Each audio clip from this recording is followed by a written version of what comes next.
Dan kita tahu betul bahwa ATR, BPN, kemudian juga KPK ini bekerja sama dengan Pemda itu untuk melakukan pilot projecting terlebih dahulu. Ada 3 provinsi yang dipilih, koreksi kalau saya salah, ini ada Sulawesi Tenggara, Sulawesi Utara, dan juga Sulawesi Selatan. Nah, mungkin saya tanya dulu, sebenarnya kenapa 3 provinsi itu yang dipilih? Ini yang memilih KPK dan ATR BPN bersama tentu ya? Itu komitmen, Mbak. Itu yang kami sampaikan ke Kementerian ATR waktu kami diskusi. Jadi mau milih yang mana nih? Yang kepala daerahnya punya komitmen kuat dong gitu. Kenapa? Ya nggak akan jalan kalau nggak ada komitmen. Nah itu yang utama. Ini yang membuat kami di Kementerian ATR BPN kalau terkait dengan 9 program ini, tentu kami yang sebagai pengampunya untuk pelayanan ini semua. Kami di pusat dan di daerah ada tangan-tangan kami melalui BPN di kabupaten kota dan provinsi. Dengan sinergitas ini, dengan semangat kolaborasi ini dan sudah dilakukan di 3 provinsi ini, Sulawesi Utara, Sulawesi Tenggara, Sulawesi Selatan, sudah dilakukan kick off di sana juga. Dan saya mendapatkan laporan dari tim yang melaksanakan ini, alhamdulillah hasilnya juga sangat baik. Kopi sudah ditambah, kursi pun juga sudah ditambah. Narasumber yang tadi saya janjikan sebelum jeda juga sudah hadir di atas panggung bersama kita semua. Saya sapa terlebih dahulu ada Gubernur Sulawesi Selatan, Pak Andi Sudirman Sulaiman. Selamat sore, pagi, siang, sore, Pak Andi. Pagi, siang, sore, Mbak Diana. Oke, sehat Pak. Jauh-jauh datang dari Sulawesi Selatan, kita berikan tepuk tangan, mungkin yang nonton juga boleh ya. Terima kasih Bapak sudah hadir memenuhi undangan teman-teman ATR BPN. Kemudian saya juga sapa langsung ada Pak Denny Mangala, Asisten Pemerintahan dan Kesejahteraan Rakyat dari Pemprov Sulut. Terima kasih Pak Denny sudah jauh-jauh datang kemari. Selamat siang Mbak Diana. Terima kasih, kita berikan tepuk tangan lagi juga. Oke, terima kasih ada Pak Andi dan juga Pak Denny. Di samping itu juga masih hadir bersama kita juga ada Pak Osi dan juga Pak Edi. Semoga belum ngantuk dan belum bosan karena sudah ada kopinya. Masih kuat. Aman. Saya yang nggak kuat kayaknya Pak kalau sudah coba. Oke, sebelum kita bahas yang secara lebih terperinci, teknis, sebelum tadi Pak Andi dan juga Pak Denny datang, ini kita sebenarnya sudah banyak bicarakan soal Pemda ini menjadi motor utama, menjadi eksekutor dari 9 program kerjasama ATR BPN dan juga KPK. Saya mau mungkin Pak Denny dan juga Pak Andi cerita terlebih dahulu soal bagaimana pemerintah daerah dilibatkan di sini. Mungkin dari segi kunjungan, bagaimana Pemda diajak bicara soal 9 praktik kerjasama ini. Mungkin dari Pak Denny dulu, boleh? Oh iya, baik. Yang pertama memang pada bulan Mei yang lalu, ya, atas inisiasi dari Kementerian ATR BPN dan KPK, nah, sudah dilaksanakan rakor di Sulawesi Utara. Sudah ada rakornya. Nah, rakor ini dihadiri oleh Bapak Gubernur, termasuk Bupati Wali Kota se-Sulawesi Utara hadir semua, Pak. Kemudian ada BPN juga hadir di sana. Nah, di sana itu sudah ditandatangani komitmen bersama dari semua kepala daerah, termasuk BPN, untuk implementasi 9 program ini. Dan ini sampai saat ini Bapak Gubernur terus memonitor implementasi di 15 kabupaten kota yang ada di Sulawesi Utara.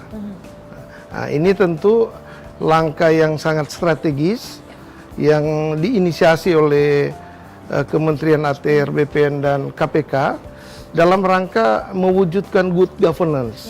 Dan ini tentu sebagai pemerintah daerah, baik provinsi maupun kabupaten kota, kita tentu sangat mendukung untuk implementasi 9 program ini.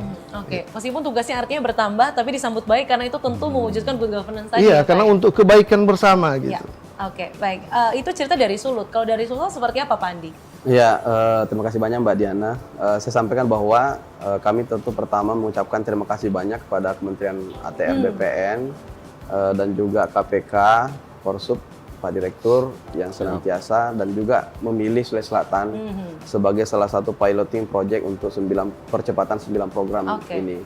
Dan kita tentu menyambut baik karena selama ini tentang agraria itu, tentang pertanahan selalu terdengar masalah rumitnya, perselisihan. Jelimet gitu ya Pak Andi. Perselisihannya, kemudian masalah perizinannya yang rumit. Kita tidak dapat tuh isu-isu tentang bagaimana percepatan PAD, bagaimana percepatan investasi, kepastian hukum. Dengan ada program ini tentu ini sangat baik karena tentu dengan dipilihnya Sulawesi Selatan ini bukti bahwa Sulawesi Selatan ini sebagai salah satu wilayah yang memiliki komitmen dengan laksananya kemarin ada penentang bersama untuk kesepakatan bahwa kita komit untuk bagaimana mempercepat program ini.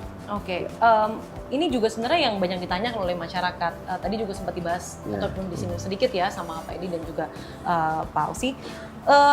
Kalau misalnya 9 paket program ini pun berjalan dengan optimal dan maksimal, yang tentu itu kita harapkan begitu ya. Perubahan apa sih yang paling dirasakan masyarakat? Itu kan yang menjadi pertanyaan masyarakat. Mungkin Pak Andi boleh silakan Pak. Iya, saya ingin ceritakan sedikit bahwa tanah sekarang ini kebanyakan masih sertifikat global misalnya, atau belum berubah atau gimana, sehingga kita ini di satu sisi masyarakatnya untuk mempertahankan tanahnya kan bisa jadi sengketa perselisihan tanah. Kemudian di sisi lain pemerintah kami ini dapatnya bahwa kita susah nih, masih tercatat tanah-tanah itu sebagai target objek PAD yang bagus, tapi justru tidak tercatat dengan baik. Karena kepemilikan satu yang tadinya sekarang sudah berkembang pesat. Ada bahkan satu surat itu bisa sampai banyak orang yang miliki. Waduh. Dan tumpang tindih. Sehingga saling klaim, kemudian terjadilah sengketa di mana-mana. Dengan adanya ini digitalisasi, sudah integrasi dengan OSS, integrasi dengan MPP, integrasi dengan RT RW, kemudian bisa memetakan geospasial. Ini luar biasa. Karena dampak bagi masyarakat kemudahan perizinan, dapat sertifikat mereka, tapi tentu kita juga pemerintah bisa yang mana harus punya kewajiban apa. Dapat haknya, tapi kewajibannya juga tentu lebih mudah dan lebih pasti. Ada kepastian. Ya, penurunan konflik ya Pak. Itu juga paling penting. Itu yang paling penting di masyarakat sering terjadi. Iya benar-benar. Tentu kan karena kalau bicara soal konflik ataupun sengketa lahan itu urusannya panjang ya Pak. Kita tahu betul juga di masyarakat banyak juga yang menjadi berita seperti misalnya artis-artis juga banyak yang speak up, kemudian rakyat biasa juga banyak sekali deretan sengketa lahan yang ujungnya ya memang harus ada goodwill dari pemerintah dan juga pusat maupun daerah begitu ya untuk menyelesaikan hal itu, salah satunya lewat 9 paket program ini. Itu cerita dari Sulsel. Kalau di Sulut seperti apa sih Pak? Apa dampaknya buat masyarakat? Entah itu yang sudah terjadi ataupun yang mungkin disasar oleh Pemprov Sulut. Iya. Pertama bagi masyarakat, selama ini kan layanan untuk contohnya untuk pertanahan, layanan sertifikat. Nah ini minta maaf Pak Wamen masih banyak keluhan. Ini prosedurnya, kemudian ada pihak-pihak yang memanfaatkan itu, ya. Nah tetapi dengan 9 program ini, ya, kemudian mengintegrasikan dengan mall pelayanan publik, ini tentu akan memudahkan masyarakat untuk memperoleh layanan sertifikat misalnya. Mereka tidak perlu lagi misalnya menggunakan calo atau tunggu berlama-lama untuk memperoleh itu. Cukup lewat misalnya gadget dia bisa monitor itu sudah di mana, ya, kapan selesainya dia bisa monitor. Dan ini sangat memudahkan. Baru kemudian yang kedua tentu bagi pemerintah daerah, selama ini contohnya transaksi jual beli tanah. Nah, Pemda itu di transaksi jual beli tanah kan ada yang namanya BPHTB yang masuk ke PAD. Nah, banyak kasus terjadi transaksinya itu di atas harga tanah tapi yang dilaporkan di bawah. Nah, ini tentu kan merugikan daerah. Tapi dengan diintegrasikan antara nomor identifikasi bidang dan nomor objek pajak, ini akan memudahkan ini. Dan ini akan menutup celah-celah yang seperti tadi. Apalagi BPN sekarang kan sudah menetapkan zonasi nilai tanah. Jadi nggak bisa lagi main-main ini. Kita akan tahu ini, Pemda akan tahu, oh ini zonasi nilai tanah untuk wilayah ini sekian. Kok transaksinya jauh di bawah? Nah ini ada something wrong. Nah itu rugi kita. Nah ini sangat memudahkan. Kemudian yang ketiga tentu bagi investor, dengan diintegrasikannya antara OSS dan RDTR ini tentu akan memudahkan investor untuk nanti dia akan menanamkan investasi di daerah. Dia akan tahu, oh ini tanah ini clear and clean dia. Kemudian dia akan tahu, oh ini tanah ini zonasinya nilainya sekian. Anda bisa dipermainkan lagi. Ini program ini intinya sangat membantu bagi pemerintah, bagi investor, termasuk bagi masyarakat. menimbulkan rasa aman bagi masyarakat maupun juga investor. Iya. Karena itu penting sekali untuk menggerakkan roda ekonomi di daerah-daerah. Betul. Oke, tentu kan ini bukan hal yang mudah begitu, tapi ini bukan baru dilakukan. Tadi Pak Wamen juga menyampaikan, ini sebenarnya program sudah terus dilakukan, tapi 9 ini dikerucutkan untuk menjadi atensi di 3 provinsi pilihan tadi. Saya mau tanya dulu, kendalanya ketika komitmen itu dilakukan, ini menjadi atensi besar, ada tidak hambatan yang mungkin dilakukan ataupun dihadapi oleh teman-teman di daerah? Mungkin dari Pak Andi? Yang dihadapi biasa memang kita itu persoalan karena ini lintas sektor ya. Terkait misalnya penyelesaian lahan-lahan aset ataupun ada tentang agraria ya. Ini kita ini sudah ada solusi, salah satunya sini GTRA. Kami baru saja kemarin melaksanakan, kita laksanakan hari Jumat kemarin, hari Kamis itu Rabu kita laksanakan GTRA, gugus tugas reforma agraria.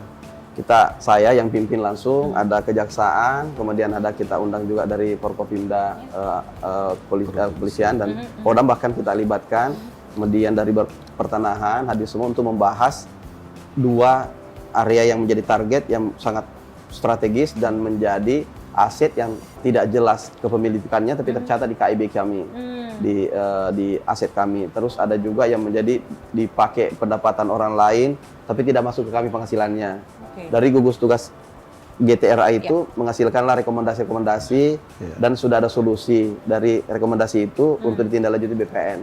Dan Kakanta BPN Kota Makassar akhirnya sangat setuju dan ini sangat mudah lagi. Tinggal dikerucutkan, tinggal kita daftarkan kembali untuk KIB-nya, nomor asetnya, kemudian penguasaan fisik itu sudah cukup untuk kemudian diterbitkan hak pakainya.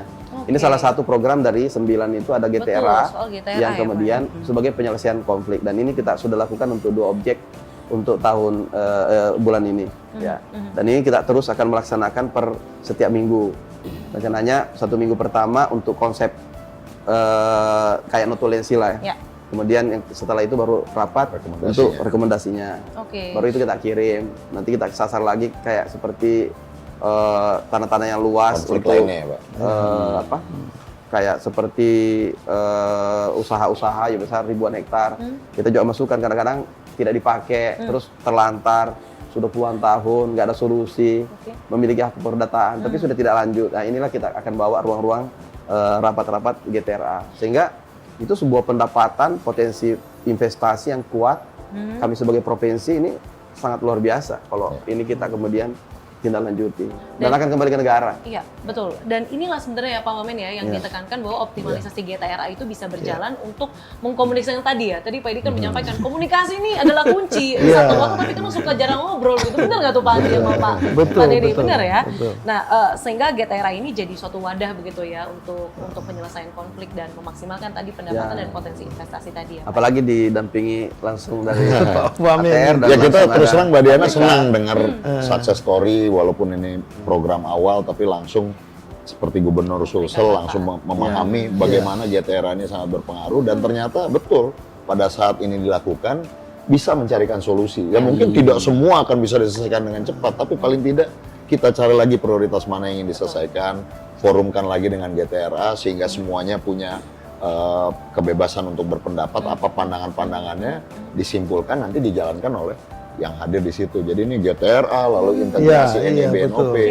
Jadi saya pikir inilah semangat akselerasi yang ingin kita lakukan dan ingin kita capai dari program ini.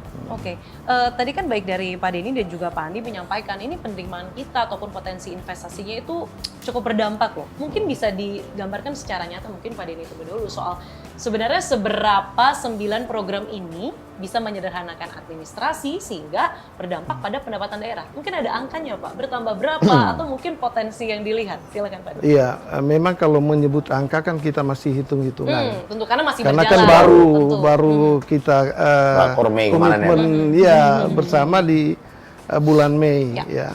Tapi sebelum itu tentu memang saya harus sampaikan setelah rakor itu kita kan potret di Sulawesi Utara untuk integrasi program yang tadi Pak Wamen sampaikan itu harus ada mall pelayanan publik.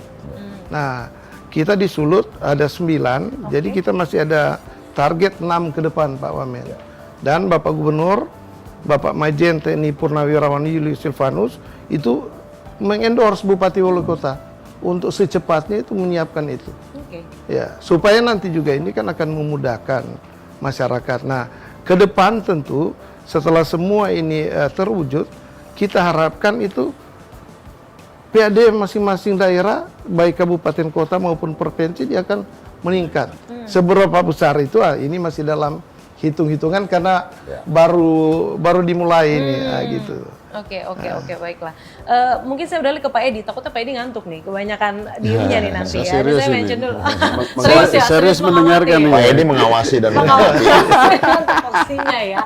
Oke, Pak Edi, ini kan sudah disampaikan 9 praktik kerjasama ini, kemudian praktik di lapangannya juga, alhamdulillah puji Tuhannya teman-teman di daerah di 3 provinsi ini sudah memahami, satu kepala, satu pikiran.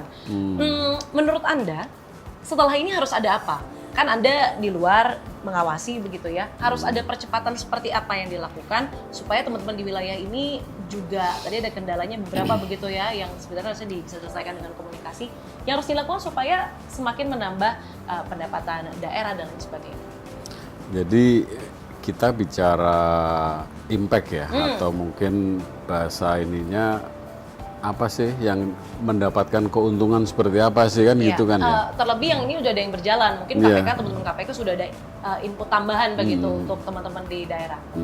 Nah kalau kami melihatnya begini Mbak, tadi Pak Gubernur Pak Andi, Gubernur Sulsel sudah menyampaikan bahwa dengan GTRA udah langsung merasakan nih.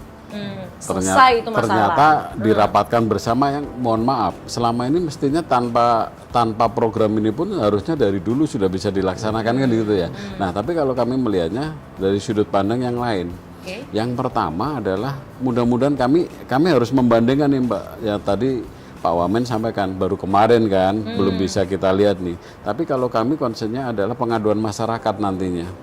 Nah, pengaduan masyarakat yang selama ini sering mengadukan adanya pungli, adanya pemerasan. Nah, mohon maaf ya kan seperti itu kan ya. Nah, kami akan lihat nanti ada penurunan nggak.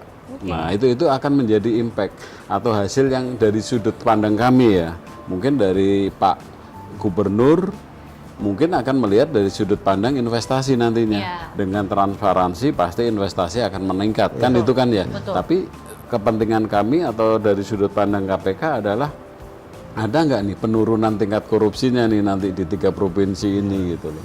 Khususnya adalah korupsi di tadi suap, pemerasan dan juga mungkin bahasa umumnya pungli lah ya. Tapi suap, pemerasan, gratifikasi kalau bahasa undang-undangnya. Nah, terus setelah itu adalah tentunya adalah masyarakat merasa dimudahkan nggak, kan gitu kan ya, dimudahkan nggak. Tadi bahasanya memang kami lebih mengistilahkan selama ini ada di ruang-ruang gelap. Pengurusan mungkin dalam konteks ini kita bicara pertanahan ya, mungkin secara luas mungkin ada juga, tapi kita bicara pelayanan pertanahan, masyarakat itu banyak yang gelap bagaimana ngurus tanah ini. Akhirnya datang ke tadi yang Pak Asisten tadi sampaikan ke calo atau apa gitu kan ya. Nah, mudah-mudahan dengan ini nanti transparansinya dapat, masyarakat bisa mendapatkan keuntungan. Tapi kan susah di situ kita ukur kan ya. Tapi paling-paling Pak Gubernur yang bisa mengukur sendiri nantinya dari investasi, dari pengamanan aset, dari itu mungkin. Nah, dari teman-teman kalau dari kami sih itu Mbak, nanti dari pengaduannya turun nggak? Nah, kalau pengaduan turun berarti sukses nih program ini nantinya. Artinya kalau KPK bisa duduk santai ngopi tanpa mendengar aduan sana sini, itu artinya ada keberhasilan. Kerjaan makin dikit itu sukses loh. Dan kita harapkan begitu ya Pak ya. Kita harapkan begitu. Oke, saya mau mention sedikit soal pungli. Ini karena suatu hal yang menjadi concern masyarakat. Mungkin Sobat ATR BPN juga menaruh concern di sini. Saya mau tanya ke teman-teman daerah, sebagaimana 9 program kerjasama ini bisa menurunkan celah-celah pungli itu, Pak? Ya, ini kan kalau sudah ada sistem digitalisasi, biasanya kita kan sudah bisa online. Kemudian kita sudah mall pelayanan publik sudah ada semua di kabupaten kota. Bahkan kami provinsi sudah punya juga mall pelayanan publik sistem digitalisasi. Sehingga kita bisa melihat di situ bahwa terjadi proses-proses yang secara digital, agak tidak lagi tatap muka, tidak lagi harus ketemu telepon dan sebagainya. Itu tinggal mengisi saja. Dan kemudian seperti ini akan terjadi percepatan. Misalnya OSS ini kita 7 hari langsung sendiri jalan. Setuju tidak setuju jalan dia. Jalan, Kalau ya. area yang tidak beresiko. Ada tingkatannya. Tentu ini akan membuat image pada masyarakat bahwa ini mudah. Selama ada MPP sekarang ini, apalagi kalau sudah integrasi dengan pertanahan ini, pasti masyarakat akan senang. Karena ini akan memudahkan masyarakat untuk mendapatkan haknya. Yang kedua, dampak yang kami dapat itu, kalau nanti ini salah satu GTRA kita ini yang bahas kemarin ini nilainya 1 triliun, Mbak. Kalau ini nanti kita bisa berhasil untuk sertifikasi standar provinsi, itu sebuah capaian yang besar yang dimotori oleh BPN, ATR, dan KPK pendampingan. Tentu kami yang dapat manfaatnya. Bahwa kami punya lahan yang selama ini tidak memiliki alasak, tapi tidak kemudian terjadi sengketa, dicari jadi pendapatan orang lain. Pendapatan ada fasilitas yang dipakai orang. Sehingga ini nanti kalau jadi masuk pendapatan kita kan luar biasa. Belum lagi asetnya. Di Kota Makassar lagi. Betul. Nah, ini luar biasa. Itu loh penting inventarisasi aset tadi ya Pak ya. Ini sekitar 10 hektar lebih. Buat lokasi. Good start. Good start ini. 1 triliun Nah, ya, ini Pak, GTRA ini kalau kita gedor terus di poin berapa ya, kalau tidak salah poin 7 ya. GTRA tadi. Nah, ini luar biasa, bisa optimalisasi kita. Oke, baik. Dan itu bisa menjadi investasi ataupun program-program Astacita, kita punya lahan. Dan semua di wilayah Indonesia agak kesusahan lahan kan. Karena ada program-program sekolah rakyat, ada kampung nelayan, ada kemudian program-program KDMP dan sebagainya. Bapak Presiden mencanangkan, tentu kita akan menyambut dengan adanya ketersediaan daripada availability dari lahan. Ada sekolah Garuda, sekolah unggul, dan semuanya itu untuk daerah. Menarik sekali. Karena bagaimana sebuah langkah ataupun komitmen kecil itu bisa berdampak uangnya seabla-abla Pak, maksudnya 1 triliun untuk 1 sertifikat. 2 lokasi. 2 lokasi. Ini luar biasa, good start seperti yang Pak Wamen sampaikan. Kalau di Sulut Pak, tadi kan banyak mention soal mall pelayanan publik. Kemudian sebenarnya Pemprov pun juga sudah memetakan begitu ya. Ini stigma di masyarakat kalau ngurus sertifikat dan lain sebagainya itu pasti jelimet. Nah, hal-hal yang ada di 9 praktik program atau praktik kerjasama ini, bagaimana bisa pelan-pelan membantu menghapus stigma tersebut kalau di Sulut? Iya, jadi kan setelah ada komitmen bersama seluruh kepala daerah yang saya sampaikan tadi dengan dan semuanya pasti BPN, menyanggupi dong Pak. Iya. Ya, kalau nggak sanggup nanti kan, Pak Gubernur marah ya. Setelah itu kan langsung dipublish. Oke. Nah, dipublish itu masyarakat dia tahu, ternyata sini sudah ada layanan pertanahan itu yang online. Oke. Nah, dengan begitu kan stigma-stigma selama ini bahwa berbelit-belit, harus melalui calo, ini akan terhapuskan. Karena tidak ada lagi yang tadi Pak Gubernur sampaikan face to face untuk memperoleh pelayanan. Semua serba digital. Dan ini pasti akan didukung oleh semua masyarakat. Ini kan tugas kita adalah membangun public trust. Langkah strategis dari BPN, ATR sama KPK ini adalah upaya untuk mewujudkan public trust itu. Oke, Mungkin baik. itu. Karena fakta membawa pada kebenaran, kebenaran membawa pada trust itu ya, kepercayaan itu. Dan itu yang sedang dibangun lewat ini yang program sementara itu. dibangun, Oke. betul. Terakhir kita masuk ke closing vision ataupun hal-hal yang mungkin akan dilanjutkan ke depannya yang tentu sudah baik ini. Kalau misalnya kerjasama ini berhasil lah, katakanlah 3-5 tahun ke depan, seperti apa tata kelola pertanahan dan juga iklim investasi yang ingin Bapak-bapak ini sebagai pemimpin di daerah masing-masing ingin Anda lihat di wilayah Anda masing-masing? Dari Pak Andi dulu silakan. Kita berharap ketika pelaksanaan ini akan kemudian terjadi kemudahan-kemudahan masyarakat, ada kepastian terhadap pembangunan, investasi, dan kemudian pendapatan-pendapatan bagi kami. Termasuk masyarakat kami juga tidak segan-segan lagi untuk investasi untuk membangun baik secara persorangan maupun secara korporasi. Yang kedua, kami berharap bahwa yang selama ini sudah terjadi konflik, sudah ada solusi-solusi karena pemetaannya jelas. Apalagi kalau sudah berbasis geospasial ya, ini per 5.000. Satuan ini sudah semakin jelas, clear, bisa melihat sampai yang paling detail. Sudah ada RDTR, rencana detail tata ruangnya sudah jelas. Bahwa mereka ini bisa melihat sampai yang sekecil-kecilnya untuk daerah mana peruntukan apa, dan pemiliknya siapa. Kemudian itu kan semuanya bernilai uang, karena kekayaan negara termasuk daerah ada 2 sisi, baik uang maupun aset. Kalau kami tidak bisa memiliki banyak uang dalam bentuk money cash-nya, cash in itu, maka aset yang banyak juga termasuk adalah harus dikelola. Kelola. Kalau sudah jelas status legal standingnya, maka dia akan menjadi sebuah aset kekayaan yang kemudian menjadi kepercayaan untuk melaksanakan sebuah program-program pembangunan, dan ini akan menjadi neraca kami akan bagus ke depannya. Sehingga kami juga sebagai daerah itu bahwa memiliki kekuatan-kekuatan ekonomi karena ditopang dengan kekayaan yang lebih kuat, seperti itu. Tentu kekayaan itu yang nantinya juga berdampak pada kesejahteraan masyarakat itu sendiri, karena digunakan dari dan untuk masyarakat. Ya, karena masyarakat sekarang kan kita tahu lah, masyarakat banyak disibukkan dengan hanya mempertahankan tanahnya sendiri.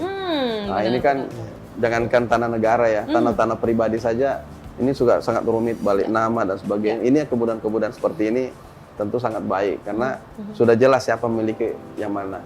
Oke, baik. Kita harapkan transformasi itu ada di Sulawesi Selatan. Ya, silakan dari Sulawesi Utara hari ini.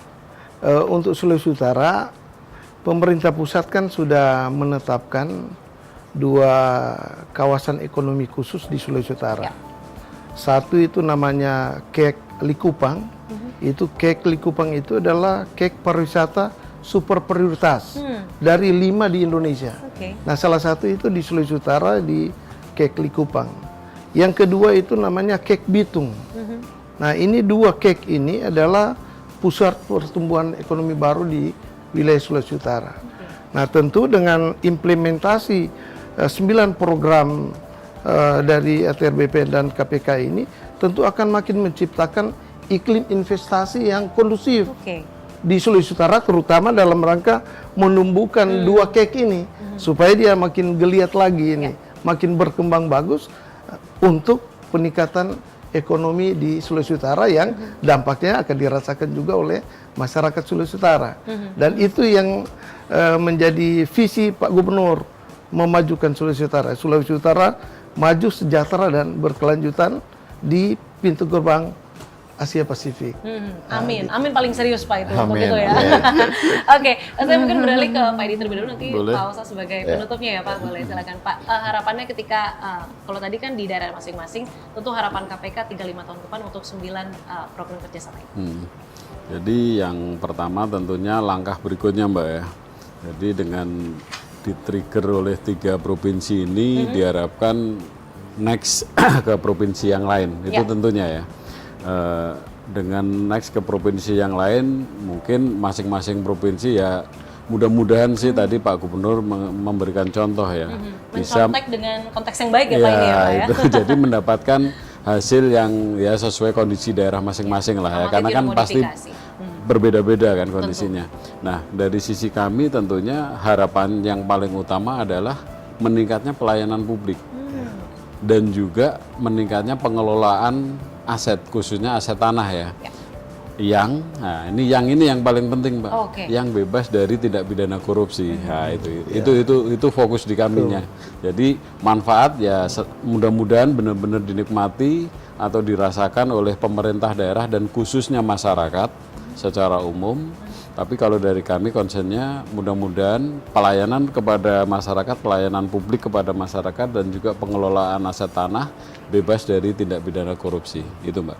Oke, baik. Terima kasih Pak Denny. Sama-sama. Silakan Pak Osi. Baik Mbak Diana, terima kasih banyak. Jadi pertama yang ingin saya sampaikan adalah bahwa 9 program kerjasama kami dengan KPK dan juga seluruh pemerintah daerah ini tentu sejalan dengan apa yang menjadi harapan dari Bapak Presiden Prabowo Subianto untuk menghadirkan satu pemerintahan yang bersih, yang akuntabel, tapi juga memberikan kemudahan bagi masyarakat. Dan inilah kemudian kita bisa lihat beberapa dampak kecil yang sudah mulai dimunculkan.